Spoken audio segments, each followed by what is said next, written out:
Y si una civilización entera, mucho más avanzada que ninguna otra, se hubiera esfumado del mapa en una sola noche.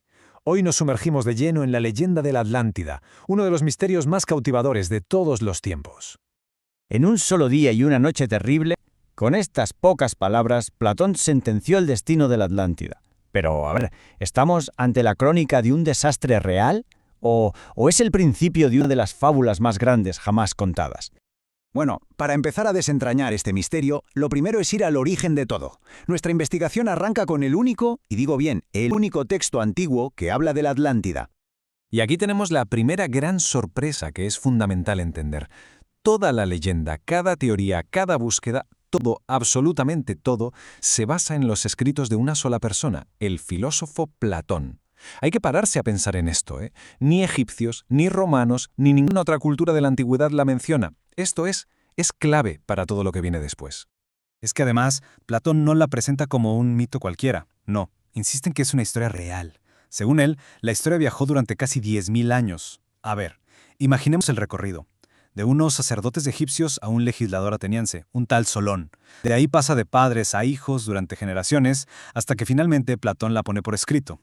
La pregunta es inevitable.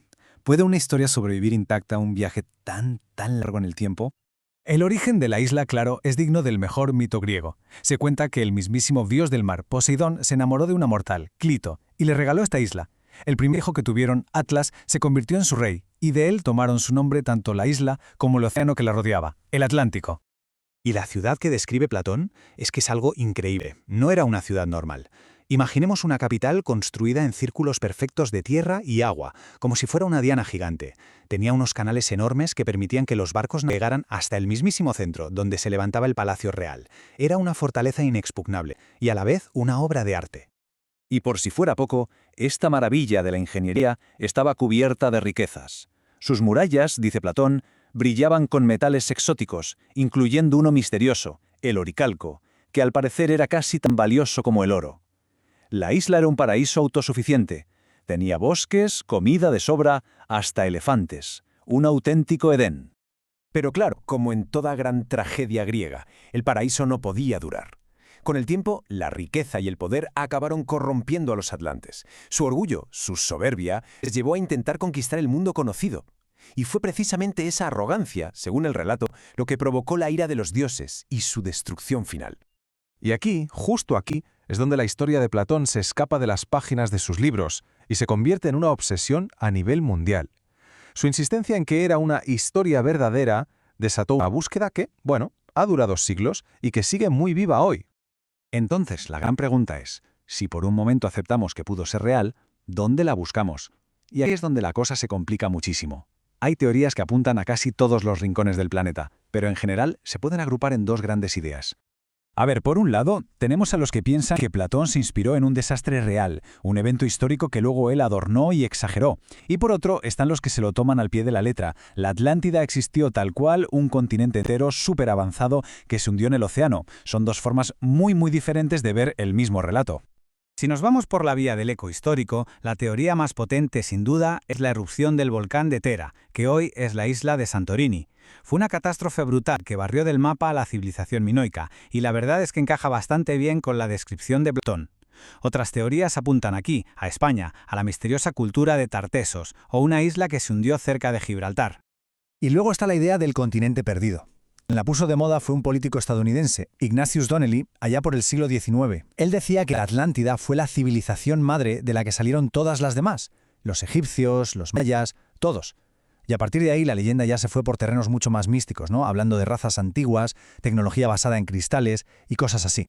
Muy bien, hemos visto las teorías, desde las que tienen una base histórica hasta las más fantasiosas.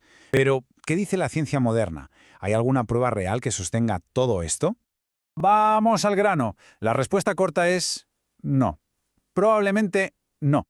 Y es que cuando se analiza la historia con una lupa crítica, los argumentos en contra de una Atlántida real empiezan a pesar, y mucho. Los problemas son bastante serios. Para empezar, lo que ya hemos dicho, nadie más que Platón la menciona. Nadie. Segundo, la historia está llena de anacronismos, o sea, detalles que son imposibles para la época en la que supuestamente existió. Y tercero, y esto es muy importante, el propio Platón era famoso por inventar mitos para explicar sus ideas filosóficas. Era su método. Por todo esto, el consenso entre los expertos hoy en día es bastante claro. La Atlántida muy probablemente nunca existió. Fue una invención de Platón, una fábula con un propósito muy concreto, en definitiva, una alegoría política. De hecho, es que el propio Platón hablaba del concepto de la noble mentira, una especie de falsedad contada por un buen motivo. Y la Atlántida era precisamente eso, su noble mentira. La historia de un imperio perfecto que se corrompe por la soberbia y acaba aniquilado, era una advertencia directa a su propia ciudad, Atenas, sobre los peligros de la ambición imperial y la arrogancia. Pero aquí viene lo realmente fascinante. Aunque casi con toda seguridad fue una invención, la leyenda de la Atlántida está más viva que nunca. ¿Por qué nos atrae tanto esta historia?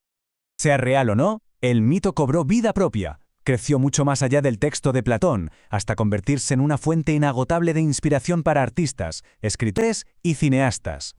En la literatura la vemos por todas partes. Desde Julio Verne, que nos llevó a explorar sus ruinas submarinas, hasta J.R.R. Tolkien. La historia de la caída de Númenor en el mundo de El Señor de los Anillos es a todas luces un homenaje clarísimo al mito de la Atlántida.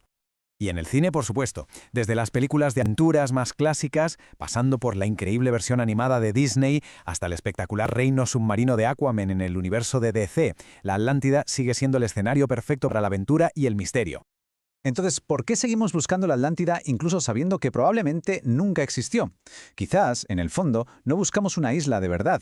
Quizás lo que buscamos es la idea que representa, la de un paraíso perdido, la de una advertencia sobre nuestros propios defectos como sociedad y, sobre todo, la esperanza de que un mundo mejor fue y puede ser posible. Y esa es una búsqueda que a lo mejor nunca debería terminar.